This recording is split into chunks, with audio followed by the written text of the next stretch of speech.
Good evening everyone. मैं हूं अनिकेत सिंह और आपका स्वागत है मेरे यूट्यूब चैनल पे। तो जैसा कि हम कॉन्स्टिट्यूशनल लॉ लेक्चर सीरीज़ में देख रहे थे, उसी का कंटिन्यूएशन पार्ट है ये। तो इसमें आज हम पढ़ेंगे अपना प्रियम्बल के बारे में। जी हाँ, तो देखते हैं preamble to the constitution of India क्या बोलता है। We the people of India having solemnly resolved to constitute India into a sovereign, socialist, secular, democratic republic, and to secure to its all citizens justice, social, economic, and political, liberty of thought, expression, belief, faith, and worship, equality of status and of opportunity, and to promote among them all fraternity, assuring the dignity of the individual and the unity and integrity of the nation. In our Constituent Assembly, this 26th day of November 1949, do hereby adopt, enact and to give ourselves this Constitution.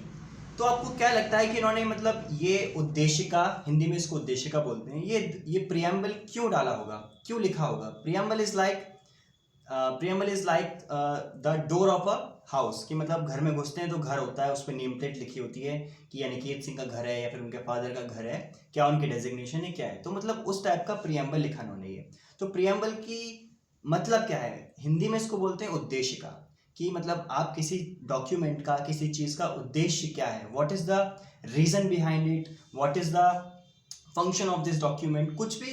तो उसको किसी भी चीज़ का जो preamble होता है वो उसके बारे में कुछ ना कुछ इंसाइट्स देता है, कुछ ना कुछ चीज़ें बताता है। ऐसे ही तो जो कॉन्स्टिट्यूशन ऑफ इंडिया का प्रियम्बल है, यानी कि preamble to the constitution of India, ये हमारे कॉन्स्टिट्यूशन के बारे में क्या क्या बताता है उसके बारे में हम देखेंगे। ठीक है, तो एक बार आप समझ लीजिए फॉर जनरल नॉलेज, ये जो वर्ड हैं इसमें हमने देखे अभी कौन से, सेक्युलर, सोशलिस्ट, इंटेग्रिटी, ये बाद में अमेंड करके अमेंडमेंट के द्वारा प्रियम्बल में डाले गए थे 42nd अमेंडमेंट में, जो कि हुआ था 1976 में। और इस अमेंडमेंट को हम बोलते हैं mini constitution of the India. ठीक है, तो आगे बढ़ते हैं। अब क्वेश्चन आता है कि क्या कॉन्स्टिट्यूशन ये है, क्या जो कॉन्स्टिट्यूशन का प्रियम्बल है ये क्या है, is of the law, court में, कि क्या ये लॉ ही है, क्या मतलब इज इट द लॉ, या फिर it is out of the law, या फिर ये एक नॉर्मेटिव है, ये मतलब कुछ बताना चाह रहा है कि लॉ ऐसा होना चाहिए। तो हमारा जो प्रियम्बल है, the preamble is out of the law, यानी कि ये बताता है कि हमारा लॉ कैसा होना चाहिए। जब हमारे जो कॉन्स्टिट्यूशन जो मेकर्स थे, जो फ्रेमर्स थे, they were very very very intelligent, very intellectual, और उन्होंने ये सोचा कि अगर अब जो कंट्री में जो कानून बनेंगे, क्योंकि नए कानून बनना तो बनता ही है, जब भी कोई कॉन्स्टिट्यूशन बनता है तो नए कानून तो बनेंगे, मतलब वैसे लॉज बनेंगे। तो उन्होंने बोला कि let us set an example, let us set a standard कि कैसे लॉ बनने चाहिए। तो प्रियम्बल के अंतर्गत, यानी प्रियम्बल को देख के आपको लॉज बनाने हैं, कि अगर प्रियम्बल में लिखा है कि the preamble must secure the justice, social, economic and political, तो अगर आपने कोई ऐसा लॉ बनाया जो कि इसके अपोजिट जा रहा है, कि जस्टिस नहीं मिल रही है किसी को, सोशल, इकोनॉमिक एंड पॉलिटिकल, तो वो लॉ गलत होगा, इट शैल बी अनकॉन्स्टिट्यूशनल। इसीलिए preamble is the out of the law, it is not the is of the law. ठीक है, नेक्स्ट आते हैं कि प्रियम्बल की इंपॉर्टेंस क्या है। तो प्रियम्बल क्या बताता है, it is the source of authority. कैसे, इसमें जो लिखा है कि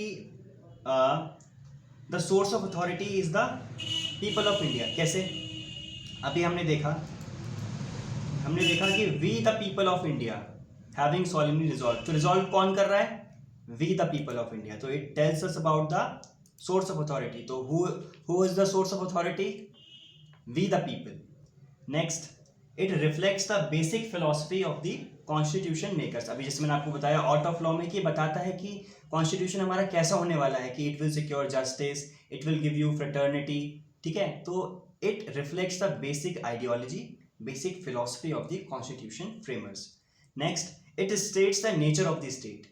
स्टेट कैसी है, जैसा कि अभी हमने देखा, मैं आपको दिखाता हूँ, हमने देखा कि we the people of India having solemnly resolved to constitute India into a sovereign, the state is sovereign, the state is socialist, the state is secular, the state is democratic and republic। तो ये बता रहा है कि nature of the state, जो हम state यानी कि जो हम कंट्री या नेशन बनाने वाले हैं उसका नेचर क्या है। और आगे बताता है कि it states the objective of the constitution, और कॉन्स्टिट्यूशन का ऑब्जेक्टिव क्या है।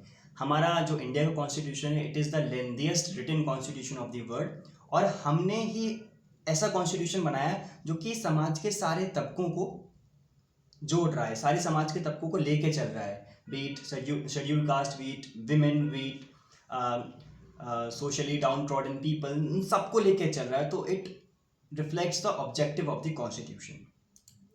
तो इस वीडियो को आपको अगर पसंद आया हो या फिर इससे कुछ आपको समझ में आया हो तो इसको लाइक, शेयर और सब्सक्राइब ज़रूर कीजिए। Thank you so much.